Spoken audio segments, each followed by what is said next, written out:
before and I will say it again, there has been countless amount of weird, cruel, and strange things that have happened on this planet we call Earth. So much so that I am back with a part 4 of the most disturbing ones. Welcome back, guys. I'm your host Kennedy, and I have once again gone into a deep dive to find the most unsettling historical facts that you were not taught in school. And this one really might be the most disturbing. Shall we? Starting us off at number 10 is the Judas Cradle. The medieval times are known for a lot of stuff, and one of those is their insanely gruesome torture devices. Back then, if you'd found out you were facing the guillotine, you could actually breathe a sigh of relief, because trust me, there were far worse ways to die. One of these horrific devices was called a Judas Cradle and was used to interrogate prospective criminals into talking, and often would result in their death one way or another. Victims that faced this torture would be stripped of their clothing, bound, and then lowered slowly onto a pyramid-shaped spike that, depending on your downstairs parts, would be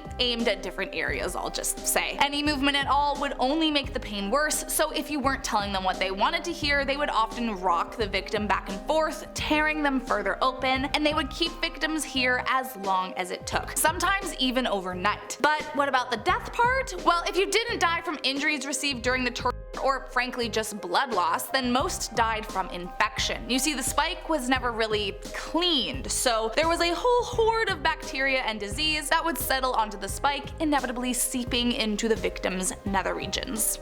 How fun, right? Next up at number 9 is Cruentation. The Middle Ages had many interesting ways to handle justice, much of which I think we are all incredibly grateful is illegal nowadays. One of these such practices was called Cruentation. Essentially, back then, they believed that corpses retained a tiny spark of life after death, and so they were therefore revered as magical entities. Just imagining that they saw rigor mortis and decided that the corpse was somehow still alive. But how did this involve their judicial system? Well, with the idea of using the corpse's magical powers to their advantage, they would place an accused killer in contact with the corpse of their alleged victim. And if the corpse started spontaneously bleeding when the convict was in its presence, it was seen as confirmed evidence that they were guilty of the crime. This actually remained a completely legal practice until the late 17th century, but thankfully somewhere down the line they figured out that maybe a dead bleeding body couldn't be used as proof to convict someone of killing. Next up at number 8 is Slug Soup. Listen, I love just about all the creatures on the planet, and I don't have it out for slugs or anything, but I have never been able to look at one without feeling nauseous, so this actually sounds like a personal version of hell to me. During the Crusade battles, Muslims became popular for using aconite to poison the Crusaders. This was obviously causing quite an issue, as at the time there was no known cure. That was until one day when 14th century doctor Guido de Vigevano noticed some slugs munching away on an aconite leaf, and he had the biggest light bulb moment of his career. He collected slugs and boiled them before using the boiled sludge and turning it into a soup. First he tested it on animals, and after successful results there, he decided to try it out for himself. After a bit of trial and error, it turned out to make quite a successful antidote to the poison. But man oh man, does it sound incredibly disgusting. But still,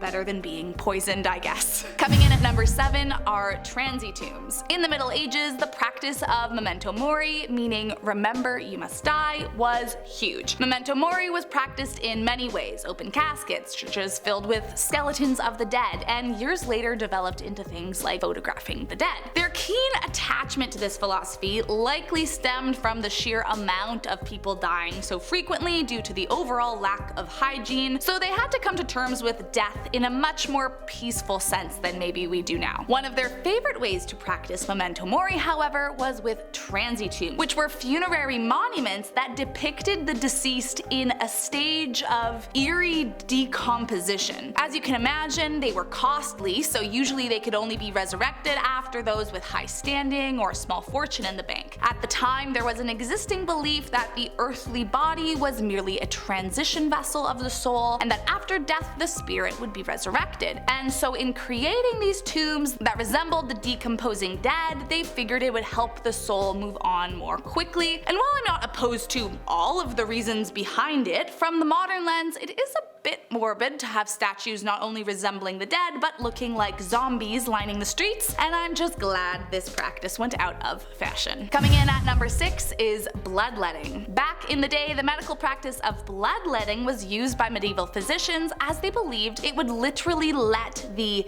bad blood out of the body. This belief is mostly derived from the Greek physician Hippocrates and his theory of the four humors. The four humoral theory centered around the belief that inside the body there are four main humors or liquids: black bile, yellow bile, blood, and phlegm, and that any imbalance in these liquids was what caused health issues or even changes in temperament. So where bloodletting came in was that there was this belief you could let out blood in order to balance out these liquids in your body again. Now, while this theory was definitely a stepping stone in modern medicine, many argue could be considered a precursor to blood transfusions, the way that it was being done was without any real scientific backing, and without any understanding of just how much blood was safe to let out or from what vein or artery was the safest. For example, people were so into the practice at the time that they would base which day was best for bloodletting on texts, usually advising to pick a saint's day. It was also popular to rely on charts showing which parts of the body were best to bleed from according to their zodiac. So as you can imagine, the practice did not always end well. Coming in at number 5 is Saint Francesca Romana. During medieval times, fornication in any other context than between a man and his wife, and for the purposes of procreation, was considered a sin, punishable by life in prison. Now, of course, there were many people that did not take this to heart, but there was one woman who very much did: Francesca Romana. For as long as Romana could recall, she always wanted to become a nun when she got older, but as happened all too frequently back then, her father forced her into marriage at the age of 13 as the man in question was extremely wealthy. At first she was incredibly reluctant, but after she allegedly received a vision from Saint Alexis, she changed her tune and became a dutiful wife, and even perhaps grew to like her husband. But this didn't change Romana's belief about the sins revolving what went on in the marital bed. So in private, wishing to remain spiritually chaste even if she couldn't be in her physical body, she would heat pork fat and burn her nether regions to ensure that she would remain in extreme pain throughout the act and never enjoy a minute of it. This was the only way she believed she could commit the act without sin and remain in the good graces with God. Coming in at number 4 is an arthritis cure. This one actually blew my mind when I first came across it. According to an 1896 news story in the Smithsonian, one day a drunk man was on a beach with some of his friends when he spotted a rotting whale carcass. Because he was drunk, he thought it'd be super funny to dive right into it. And he did. His friends waited for him and finally he came out, but he reported something incredibly strange: that his rheumatoid arthritis was seemingly gone. This sparked a national craze in Australia, and once word got out about the healing powers of the whale carcass, the town of Eden became a worldwide destination for people suffering from the condition. Visitors would be lowered into a freshly dead whale through a hole which would be sewn up, and it was advertised that if the person could stay inside for 20 to 30 hours, they would be cured of their pain. I have to imagine that you would need to be in so much pain to give this a try in the first place, because the thought of spending an entire day inside of a dead whale just seems wild. That being said, it's not all a bunch of hogwash. There is reason to believe that the rotting whale would have acted like a sweat box of sorts, potentially relieving some of the pain, but truthfully, I don't see how this could cause any kind of permanent fix.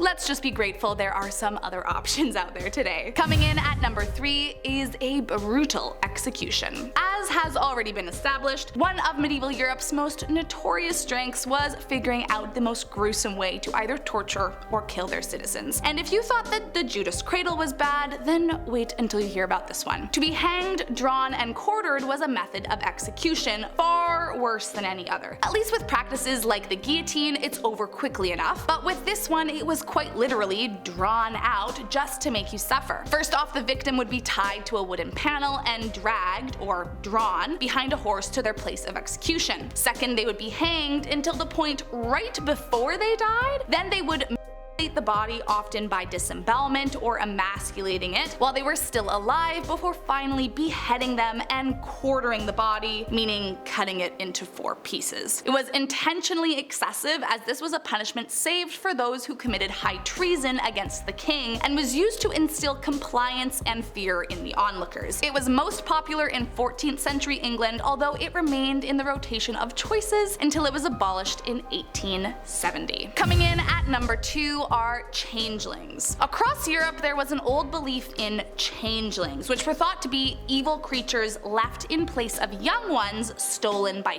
fairies. This was a huge problem for many reasons. Number 1, it was objectively not happening. You see, the main reason that parents believed their little ones had been swapped with a changeling was that their young ones suddenly fell ill, had physical deformities, behavioral changes like advanced knowledge beyond their years, or being mischievous. So essentially, if the young person in question got sick, became intelligent, had a disability, or acted like a normal developing person in any way, it was viewed as a changeling. Tragically, once it was believed that a changeling imposter was in their arms, there was only one way to handle the situation: hurt it in hopes that the fairies would come save the changeling and they would give their real one back. They did things like exorcisms, leaving them in the cold, poisoning them, or even trying to end their lives. And they believed that in doing this, their real little one would be returned to them. It may just be one of the saddest and most cruel practices to have ever existed.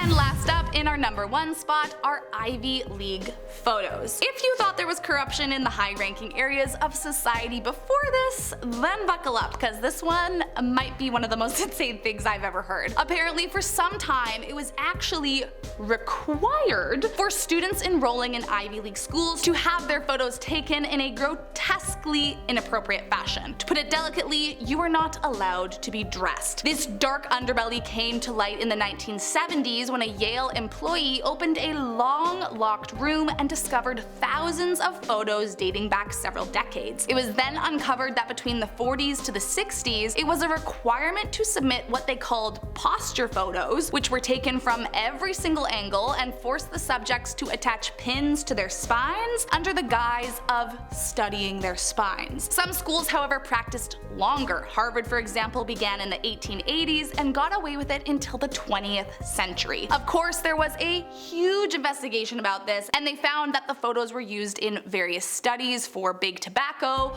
or that they would use them in books for illustrations. But the creepiest was a professor that admitted the photos were used for anthropological research and were used to study the connection between a student's body type and their intelligence, in what was basically glorified eugenics. Thankfully, most of these photos have since been burned. However, for some reason, there are some that remain at the Smithsonian. I'm just grateful the practice of mandatory nude photos is banned, because actually, what the heck is that? Thank you so much for watching today, guys. I hope you liked this video. If you did, make sure to hit that subscribe button, and I'll see you next time.